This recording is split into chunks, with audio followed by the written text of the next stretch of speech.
дуусчлаа. За. Чиглэлтэй төрлийн төлөөлөгч мөнгөн сар гэдэг. Тэгээд мөнгөн сар. Сая төсөөлөд хэлцэж байгаа юм хамгийн том гайхамшигтай Монгол яагаад гэвэл 23 жилийн хязгаар хатгамаар төсвийг хэлцүүлж байгаа. Тэр ихийг өнөөдөр төсөв хэлцэх нууц байдаг гэдэг яриад сууж байгаа. Гарц хэрэгжиж байсан. Саяхан үйлдэл байж байна. Тэгээд их тод байдаг нь хамгийн сайхан асуудал.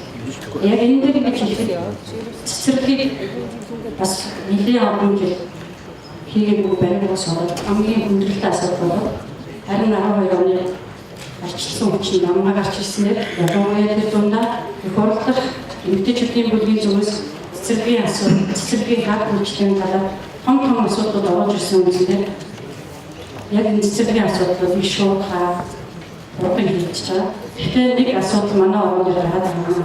Энэ юу гэхээр эмэгтэй төрлийн 2 дугаар програм өөрөө багахан хэмжээний газар нутагтай 3000 гаруй хэмжээ түүнээсээ 320 цэцэрлэгийн нэсний үйлчлэлээр цэцэрлэг байх болоо. Энэ асуудлыг ерөөсөө төлөвлөж өгснөөс ихтэй асуудал болж тавьж байгаа.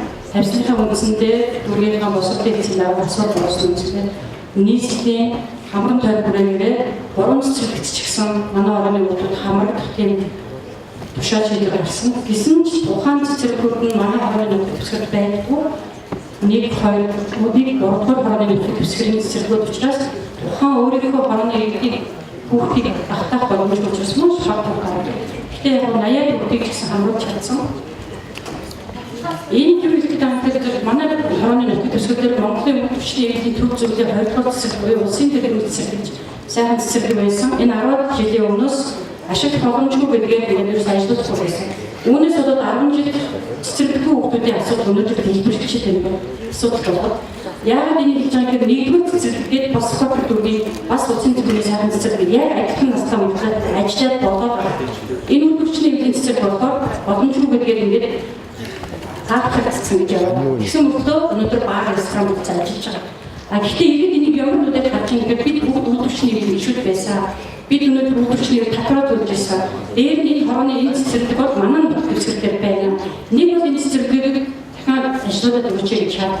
Энэ талаар бөөцөлтгөр боломжгүй гэдэг асуудлаар үйлдвэрчний эвлийн үүсгэв. Дээр нь үйлдвэрчний энэ бол манай өмчөө гэж яриад.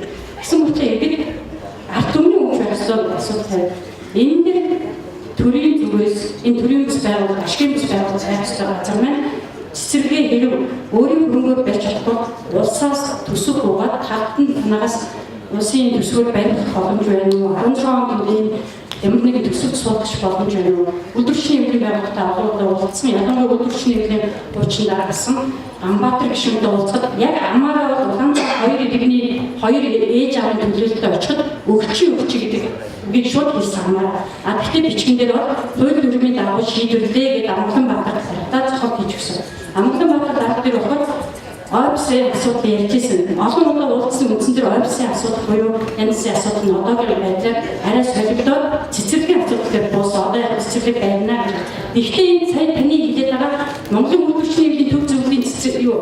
Ордон байна. Энэ ордон бол түүхэндээ 30 жил дандаа сургуулийн хүүхдүүдийн сайхан дуулангууд байсан. Өнөөдөр дандаа бүгдийн таны түрүүнд хэлж байгаа бүгдийн туристчсан байж байгаа. Энэ ордонгоо эргүүлээд пенерийн байгууллага гэдэг шиг хүүхдийн байгууллагын зорилтыг ашиглуулаач. Дандаа төрийн зүгээс төрийн бус байгууллага шахаад үзүүлээч. Тэгэх юм бол тэр ордон дотор өчнөө олон дуулан сэргүүцүүд нь ажиллаад ирэх юм бол заавал манай хорооны төсвөлдөр 2 дугаар тэр цэцэрлэгдээ асуудал бол олон удаа уулзсан үндэслэр ийм болсон. 1 2 давхартаа бид нар яг цэцэрлэг байна. 3 4 давхартаа тэр цод авьяас хүмүүс зориулсан юм барья гэдэг адил тулсан.